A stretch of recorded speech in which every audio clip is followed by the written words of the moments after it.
information, already there was been a test run in Rajasthan, in Madhopur, for a train 18 in India, which is a driverless train, which has taken the speed of 180 kilometers per hour. A driverless train which is about to start from January in India, and we have seen the virtual reality, the augmented reality, and much more in this. So what is that our systems are doing? The children who join our school, if this academic year, if a kid joins our school, he or she retires by 2080, तब तक के लिए क्या होने वाला है? Nobody can predict the future, what is going to happen in the next 5 years, right? So the technology has taken the drive. There have been different ages, different eras, right from the industrial period, the industrial era, then the electronic era, digital era, and information and technology tide. So, but still we in education are, saturated at the point of transferring knowledge.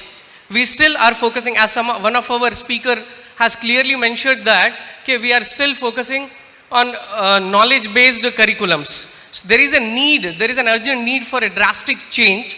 So for this, I conducted a research in one of our schools. So the topic here goes as, are we nurturing creativity? As we know, every child that we teach is extraordinarily creative.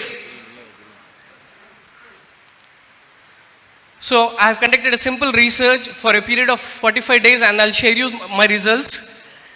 So there are the 4 simple steps for carrying out a research in a classroom, and to be a teacher researcher is observation. What do you observe? What are the problems that you see in your everyday classroom?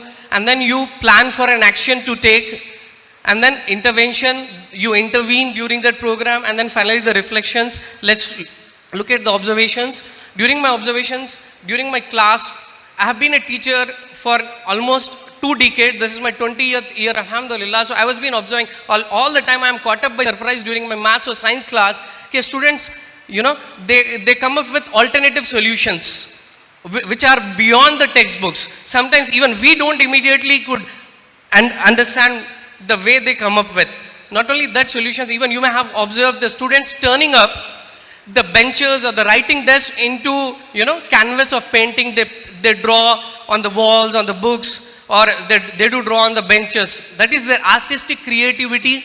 They want to express that. But our schools, as Ken Robinson, the creativity expert, says that, our schools crush creativity, our schools kill creativity. We don't have a scope for students to express themselves. Our system is totally bounded and driven by either by syllabus and exams.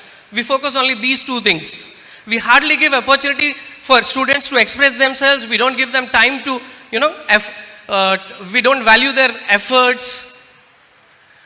So these were my observations. So as we are running behind the schedule and running short of time, so, and most of our systems promote only convergent thinking, that is thinking only in one way, unidirectional. We don't give a scope for divergent thinking. So during my plan of action, I conducted a pre-assessment where we gave a questionnaire, 5 questions from each: science, maths, and English for creative writing. So students couldn't make up much, but after an intervention program, similar such test was given, but on different topics. Students could do very well, alhamdulillah. So the strategies that we have adopted during the intervention was, we provided them a conducive environment. Time to time we motivated the students. We accepted and reinforced their ideas. We put their ideas to work. We even probed them with creative questions like, what if? What are the other alternatives? How could it be done? If you are in this situation, how will you do? So by this intervention, mashallah, there was a drastic improvement in students. So my findings are, the linear thinking has been transformed to a divergent thinking within a short span of 45 days to 2 months, alhamdulillah, and students were able to be more creative, and we could also see an overall improvement in their academic performance. And these are my conclusions and findings. So the core educational principles of our system has to be read by placing more emphasis on incorporating creativity and imagination of students into classrooms. And creative process has not just to be, during a class and all, only a lecture, during the lecture. I mean, it should be incorporated into the entire instructional activities. A conducive learning environment also has to be created where students are given the chance to express themselves, to try out.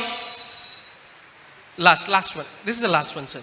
Alternative solutions which are beyond the textbooks. Even students, when they come up, we have to encourage them for so. And creativity is not just again an individual activity, it can be done in the groups, because most of the teachers, they think that like it's waste of time, we can't focus on individual attention, but it can be done by group, by encouraging them cooperative learning, by brainstorming sessions and much more. So finally I end my talk that all students are naturally creative and we should put in best of our efforts to flourish their creativity. Alhamdulillah. Jazakallah khair.